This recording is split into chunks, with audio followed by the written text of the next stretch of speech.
जमीन छीनने की साजिश है मुसलमानों की सरकार। जमीन नहीं, मस्जिदें भी छीनने की, मदरसे भी छीनने की, जमीनें भी छीनने की, हर चीज को छीनने की। जब कोई शख्स अपनी प्रॉपर्टी को वक्फ कर देता है तो फिर उसे लीगली अल्लाह की प्रॉपर्टी माना जाता है। आप दुश्मन हैं मुसलमानों के, उसका सबूत ये बिल है। इस्लामी कानून के मुताबिक जब कोई प्रॉपर्टी को वक्फ कर दिया जाता है तो फिर ना उसे बेचा जा सकता है और न ही उसे खरीदा जा सकता है और न ही उसे गिफ्ट किया जा सकता है। Waqf properties sir are not public properties. This government wants to take over dargah, masjid and Waqf properties. Sir आप दुश्मन हैं मुसलमानों के। अस्सलाम वालेकुम वरहमतुल्लाहि वबरकातुहू। दोस्तों, मैं अब्दुल वाजिद और आप देखना शुरू कर चुके हैं यस टीवी 9। सेंट्रल गवर्नमेंट वक्फ एक्ट में 40 बदलाव कर सकती है। ये खबर पिछले कई दिनों से सुर्खियों में बनी हुई है, लेकिन क्या आपको पता है कि वक्फ क्या होता है? इस्लाम में वक्फ की शुरुआत हज़रत मोहम्मद मुस्तफ़ा सल्लल्लाहु अलैहि वसल्लम से ही हो गई थी। ये माना जाता है कि जब हज़रत उमर रज़ी अल्लाह तआला अन्हु खैबर की जंग से वापस लौटे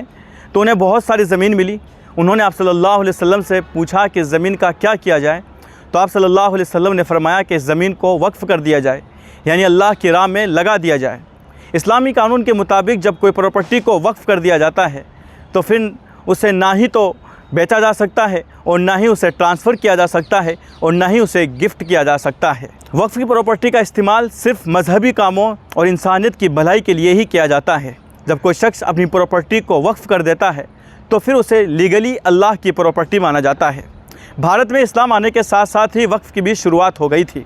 भारत में वक्फ के तहत पहला अस्पताल 11वीं सदी में दिल्ली के सुल्तान महमूद गजनवी द्वारा बनाया गया था। इस वक्त भारत में 32 स्टेट लेवल वक्फ बोर्ड चल रहे हैं और साथ ही में सेंट्रल वक्फ काउंसिलिंग भी बनी हुई है,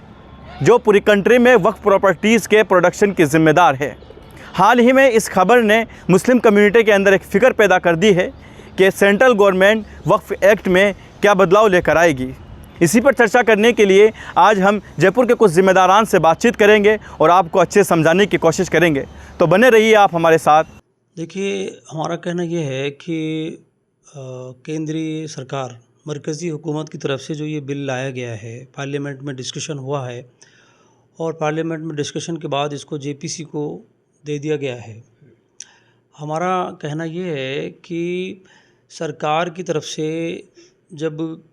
इस वक्त में इस बिल को लाना, यही एक सवाल या निशान खड़ा करता है और सवाल पैदा करता है कि ये होता है कि सरकार इसको लाने का, सरकार का मंशा क्या है, क्या चाहती है आखिर इस बिल को ला करके, या ये कि जो वक्फ एक्ट 1995 पहले से बना हुआ है उसमें बहुत सारी चीज़ों को चेंज करना,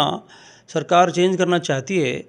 तो आखिर उसकी वजह क्या है? उसमें हमें साफ़ तौर पर लगता है कि सरकार की नीयत साफ़ नहीं है। सरकार यानी जो संविधान में, आइन में जो मजहबी अक़लियतों को, अपने बुज़ुर्गों के विरसे को संभालने और मजहबी तरीक़े से उनको इस्तेमाल करने की इजाज़त दी गई है, ये शरई मसला है। और शरीयत के मुताबिक ये अलग बात है कि वक्फ़ बोर्ड जो बना हुआ है और वक्फ़ बोर्ड या वक्फ़ एक्ट में तरमीम, चूँकि सरकार को उसमें उसके कानून में या पार्लियामेंट को उसके कानून बनाने का हक़ तो है, लेकिन पार्लियामेंट ऐसा हक़ बनाए कि ताकि वक्फ़ इमलाक जो हैं, जो ज़मीनें हैं, वो उनकी हिफाजत हो, वो महफूज हों, इस ना कि वो उनको खुर्द-बुर्द कर दिया जाए और उसको नुकसान पहुँचे और ऐसे कानून बन जाएं जिससे जो वाकिफ़ की मंशा है, असल जो वक्फ़ करने वाले लोग हैं या जो वक्फ़ जो करता है, जिसकी प्रॉपर्टी है, वो उसकी मंशा के मुताबिक काम ना हो। तो हमें लगता ये है, सरकार की नीयत में हमें एक खोट नज़र आता है कि इसमें जो कुछ किया जा रहा है, जो वक्फ़ एक्ट को तरमीम करने की कोशिशें की जा रही हैं, मुख्तलिफ़ नई चीज़ें इसमें शामिल की जा रही हैं, उससे हमें ये महसूस होता है कि सरकार इस सिलसिले में जो मुसलमानों या औक़ाफ़ का जो मामला है, उसमें जो खुद मुख्तारी है, उसको सरकार ख़त्म कर देना चाहती है और अपना तसल्लुत उस पर कायम करना चाहती है। देखिए, वक्फ जो है ये इस्लाम जब से है तब से ही वक्फ है। दुनिया में इस्लाम आया है पहले इंसान के साथ, तब से ही वक्फ है। अल्लाह के राह में कोई भी चीज़ अगर दी जाती है तो ये मानते हैं देने वाले भी, और कुरान में भी है और अलग अलग जगह बताया गया है कि आपको अल्लाह की राह में अगर आप कुछ भी देते हैं उसका बदला अल्लाह ताला मौत के बाद देता है। तो इस वक्फ का मतलब ये है कि हम अपनी जो प्रॉपर्टियां हैं, जो भी कुछ हमारे को अल्लाह के यहाँ लेना है, उसको दुनिया में वक्फ कर देंगे तो वहाँ मिलेगा। ये एक तसव्वुर है। इस तसव्वुर के तहत इंसान अपनी जायदाद, अपना माल मता, जो भी कुछ होता है वो लोगों के काम आए, उस काम का मैनेजमेंट करने वाले नाम का वक्फ है। यानी उस तमाम चीज़ को कंट्रोल करने का वक्फ डिपार्टमेंट बना है। और ये वक्फ डिपार्टमेंट जो है उन तमाम प्रॉपर्टियों को संभालता है, कंट्रोल करता है और उससे आवाम को फ़ायदे पहुंचाने के जितने काम हो सकते हैं, जैसे तालीम से जुड़े हुए मामले हैं तो तालीम में कोई वजीफ़ा चाहिए तो वहाँ से वो देते हैं, बीमार को देते हैं, मोहताजों को देते हैं। इसी तरह किसी भी मुसलमानों की किसी भी प्रॉब्लम में वो मदद करते हैं। इमामों को, मस्जिदों के इमामों को कई वक्त तनख्वाहें देते हैं तो वो अपनी आमदनी के हिसाब से करते हैं। लेकिन हमारे साथ एक बड़ा नाइंसाफ़ी हो रही है और वो ये हो रही है कि हमारी जितनी प्रॉपर्टियां वक्फ हैं उनके मैनेजमेंट के अंदर जितने भी कर्मचारी अधिकारी लगे हुए हैं उसकी तनख्वाह वक्फ डिपार्टमेंट देता है, जबकि देवी स्थान में जितने कर्मचारी अधिकारी लगे हुए हैं उनकी सारी तनख्वाहें गवर्नमेंट देती है। तो हमारी मांग तो ये है कि सारी तनख्वाहें वक्फ डिपार्टमेंट के भी सरकार दे, और ताकि जो हमारा वक्फ का जो आमदनी है उस आमदनी से लोगों की मदद हो। हमारी डिमांड तो ये है और सरकार ने इस वक्त वक्फ को ही ख़त्म करने का प्लान बना लिया। विपक्ष का शुक्रिया अदा करते हैं कि उन्होंने भारत सरकार को सीधे इस बिल को पास नहीं करने के लिए ज्वाइंट पार्लियामेंट्री कमेटी के अंदर भेजा है।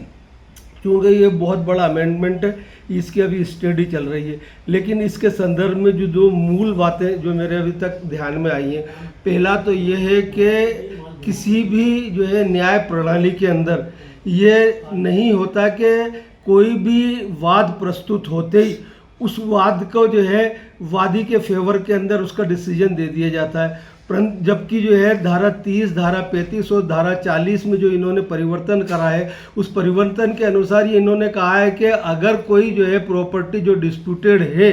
और वो प्रॉपर्टी गवर्नमेंट की है या वक्फ की है, तो जिस दिन से ये डिस्प्यूट अराइज होगा, चाहे इस एक्ट के अमेंडमेंट से पहले या अमेंडमेंट के बाद, वो तुरंत जो है राज्य सरकार की मान ली जाएगी। और ये कलेक्टर को उसका एक तरीके से डिस्क्रिशनरी पावर दिया है कि अगर वो उचित समझे तो उसके संदर्भ में किसी प्रकार की कोई इंक्वायरी करा सके। आया ये पहले जो है वक्फ सर्वेयर करता था, अब वो सर्वेयर नहीं, अब राज्य सरकार के कलेक्टर को जो है ये हुक्म दिया है कि वो अपने स्तर पर किसी भी जो है अधिकारी से उसका जो है सर्वे करवाए और सर्वे करवा करके उसकी जो है जांच करवा करके जो नियम हो। और लेकिन ये है कि जिस दिन से वो डिस्प्यूटेड प्रॉपर्टी हो जाएगी उस दिन से वो राज्य सरकार की प्रॉपर्टी तब तक मानी जाएगी जब तक कि उसके बारे में क्या निर्णय आ जाता है। आपको आपत्ति क्या है इसमें? हमें देखिए, सबसे पहली आपत्ति तो यह है कि जो वक्फ एक्ट है ये प्रारंभ से जब इस्लाम का प्रादुर्भाव हुआ जब से ये भारत में भी जब से जो है मुसलमान यहाँ आकर के रहने लगा, वक्फ प्रॉपर्टी जो मुसलमान ज़्यादातर जो मतलब जो है उनको उत्तराधिकारी नहीं होते थे या जो कि अपने जो है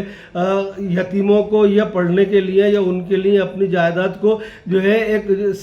समुदाय के लिए जो है मुस्लिम समुदाय के हित के लिए दिया करते थे। तो उसमें कभी कभी ऐसा भी होता है कि जो है एक आदमी जो है बिल्कुल मरणासन पर होता है, मरते समय वो अपने 2-3 आदमियों को बुलाता है और उनसे कहता है कि देखो भाई यार मेरी ये जायदाद है, मेरे बात वक्फ बोर्ड को देना चाहिए। अब क्या होता है कि वो लोग जाकर के वक्फ बोर्ड के अंदर उसका इंदराज करा देते हैं। वास्तव में ये होता है कि एट दी वेरी मोमेंट उसका कोई लिखित में डॉक्यूमेंटेशन तो होता नहीं। ऐसे लाखों प्रॉपर्टी हैं जिनका डॉक्यूमेंटेशन नहीं है, लेकिन वक्फ बोर्ड के जो है रजिस्टर में उन्होंने जो है उसका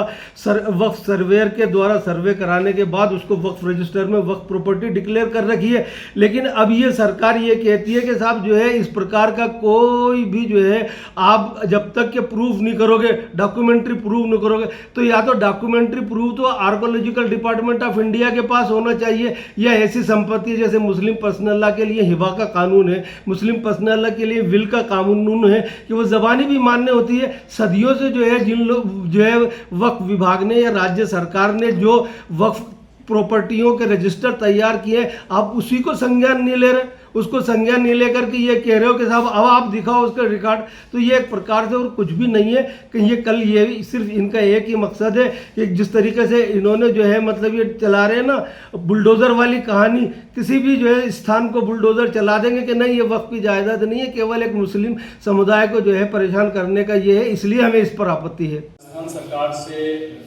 भी ये इल्तिजा करते हैं, ये रिक्वेस्ट करते हैं कि ये जो वक्फ अमेंडमेंट बिल है इसको स्टेट में पूरी तरह से खारिज किया जाए। जिस तरह से तेलंगाना सरकार ने, तेलंगाना वक्फ बोर्ड ने मिलकर इसको वहाँ पर रेजोल्यूशन पास करके इसको खारिज कर दिया है, वहाँ ये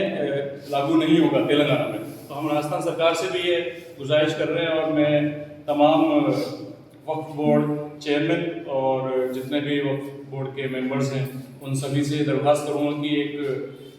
यूनानिमस एक साथ मिलकर एक रेजोल्यूशन पास किया जाए ताकि राजस्थान में वक्फ बोर्ड की संपत्तियों को बचाया जा सके और तमाम हिंदुस्तान की भी तमाम स्टेट्स के जितने भी वक्फ बोर्ड हैं सभी सरकार से जितने भी गैर बीजेपी शासित राज्य जो हैं हमारी उनसे भी दरख्वास्त है कि वहाँ पर भी एक तरह का बोर्ड कमेटी बनाई जाए और इस वक्फ अमेंडमेंट बिल 2024 के वो अच्छे से तफसील से पढ़ा जाए, इसको स्टडी किया जाए, क्योंकि हमारे जो सदर हैं बैरिस्टर असदुद्दीन ओवैसी साहब जो कि ऑनरेबल एमपी हैं हैदराबाद से, इन्होंने एक पूरी स्टडी इस पे कंपैरेटिव स्टडी की है जो मेरे पास मौजूद है, मैं आप लोगों से शेयर कर दूंगा कि जो 95 का जो एक्ट था वक्फ बोर्ड का और ये जो नया जो बिल लेके आई है सरकार वक्फ बिल 2024, इसमें क्या चीज़ पहले थी और क्या चीज़ अब ये लोग नई चीज़ डालना चाह रहे हैं जिससे वक्फ की जो प्रॉपर्टीज़ हैं, वक्फ का जो भी मुद्दा है वो वक्फ की प्रॉपर्टीज़ कैसे सरकार अपने कब्जे में ले ले, कैसे मुस्लिम डोमिनेटेड वक्फ को गैर मुस्लिम डोमिनेटेड वक्फ बना दें। तो ये सब मसलों को लेके आज आप लोगों से दरख्वास्त की गई थी कि हमारी तरफ से राजस्थान AIMM की तरफ से भी हम लोग आप लोगों को बताएं कि हम लोग इसके खिलाफ हैं और ये राजस्थान में नहीं होना चाहिए और पूरे हिंदुस्तान में किसी भी राज्य में ये नया जो अमेंडमेंट बिल है ये पास नहीं होना चाहिए।